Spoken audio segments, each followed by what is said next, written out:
Primeira carta de Paulo aos Coríntios, no capítulo 8.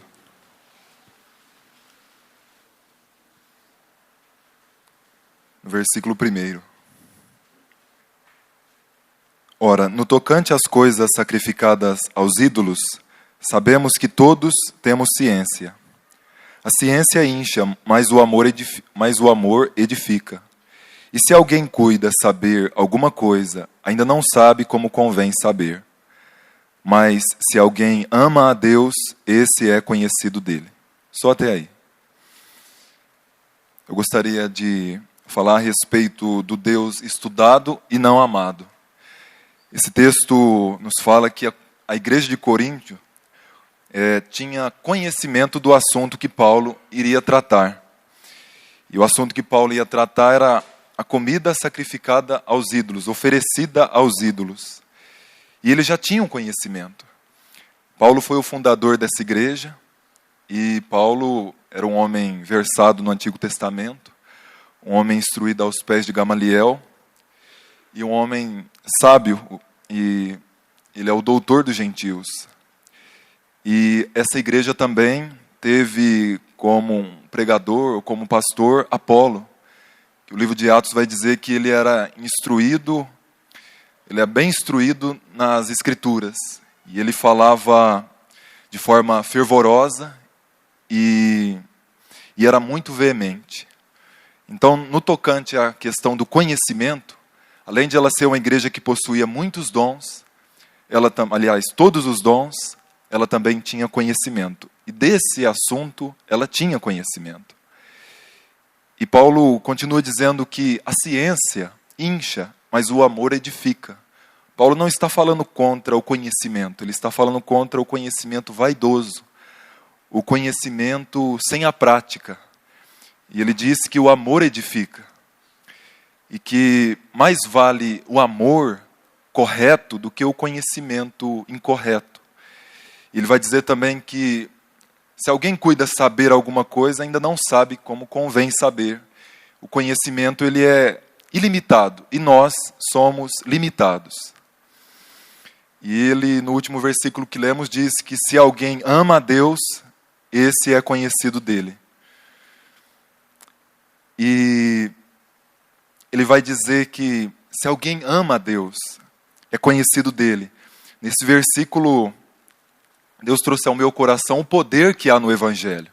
Porque o homem, quando nasce inimigo de Deus, rebelde à sua lei, sem prazer nos seus caminhos, mas pelo poder do Evangelho ele passa a amar a Deus, a ter prazer na sua lei. E esse Deus conhece a ele, não no sentido do conhecimento geral, do conhecimento baseado na onisciência de Deus, mas o conhecimento que Deus tem da vida pessoal da pessoa, a intimidade que Deus tem com essa pessoa. E baseado nisso, nesses últimos dias eu tenho meditado bastante sobre alguns cristãos e sobre uma geração nossa, desse tempo, que tem buscado de forma muito dedicada estudar as doutrinas dos reformadores, dos puritanos, e tem buscado realmente compreender a palavra. E esse tem sido um ponto muito positivo.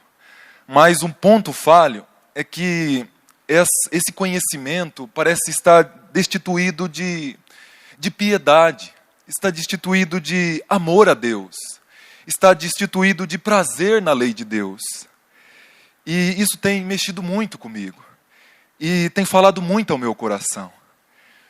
E logo que se alguém conhece a Deus teoricamente e não ama, tal pessoa ela não manifestará a grandeza de Deus e aquilo que Deus verdadeiramente é. E mediante essas coisas, eu tenho meditado. O nosso conhecimento serve para a nossa vida prática e para a nossa vida pessoal com Deus.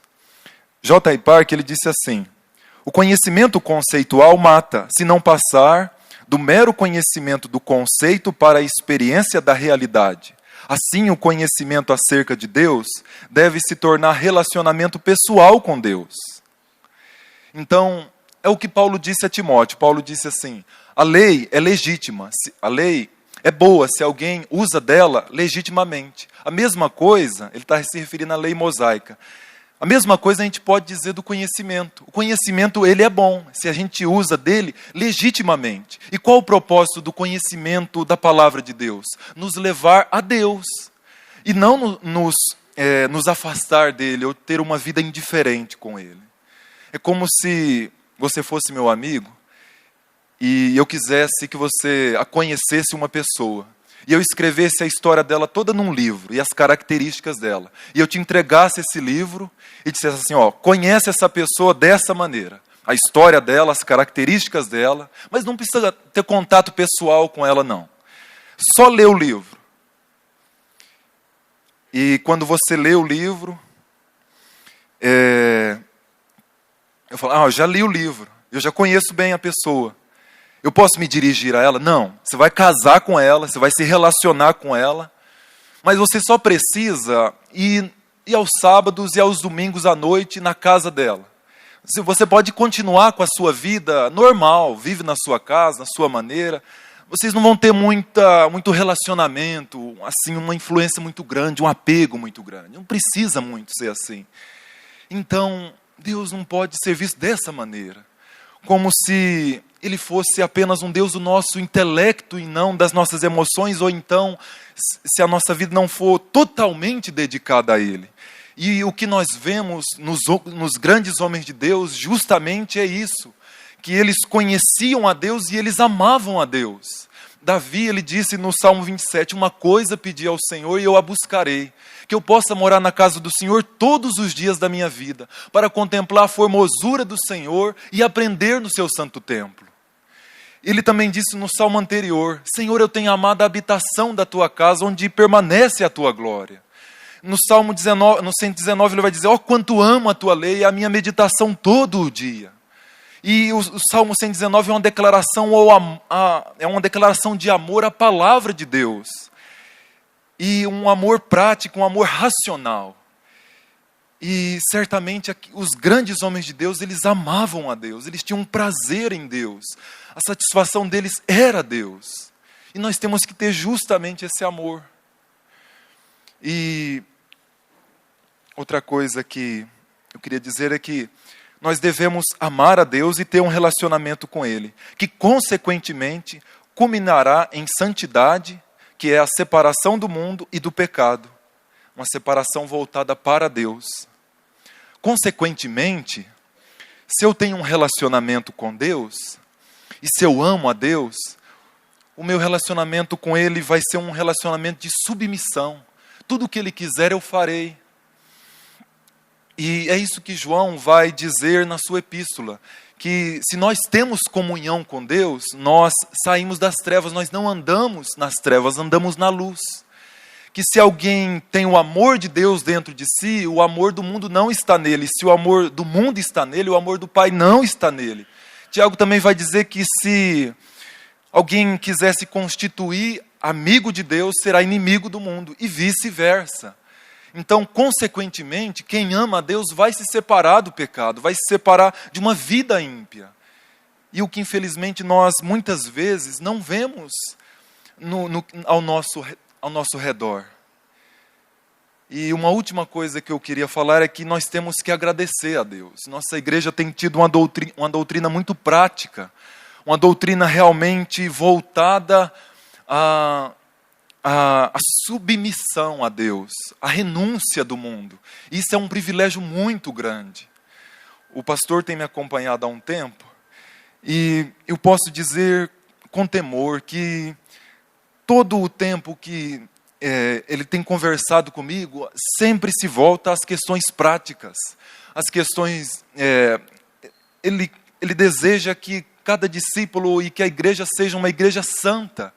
Ele fala comigo sobre jejum, fala comigo sobre evangelismo, fala comigo sobre oração, fala do meu caráter, das minhas falhas, fala do que eu tenho que melhorar, sempre que eu saio de uma conversa com o pastor, sempre eu saio dali, eu tenho que confessar os meus pecados primeiro, depois me corrigir.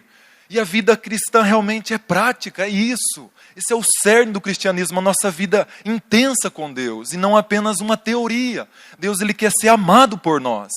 Que Ele seja o centro da nossa vida, o primeiro e o último, o mais importante para nós. Então era isso que eu queria compartilhar.